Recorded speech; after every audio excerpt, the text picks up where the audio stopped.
નમસ્કાર મિત્રો, વિડીયોમાં તમારું સ્વાગત છે। રાધનપુરના ખરિયા ગામ પાસે આણંદથી રાપર જતી એસટી બસ અને ટ્રક વચ્ચે જોરદાર અકસ્માત સર્જાયો છે, જેથી 4 લોકોના મોત થયા છે।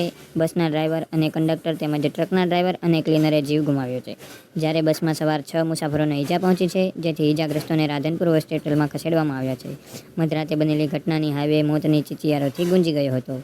આ અંગે મળતી માહિતી અનુસાર રાધનપુરના ખારિયા નદીના પુલ પાસે રાપરિયા હનુમાન આગળના માર્ગ પર રાત્રે 2 વાગ્યાથી આસપાસ આણંદથી રાપર જતી એક એસટી બસ અને ટ્રક વચ્ચે ગમખ્વાર અકસ્માત સર્જાયો હતો, જેથી બસ અને ટ્રકના ડ્રાઈવર સહિત 4 લોકોના મોત થયા છે, જ્યારે બસમાં સવાર 6 મુસાફરોને હોસ્પિટલમાં ખસેડવામાં આવ્યા છે।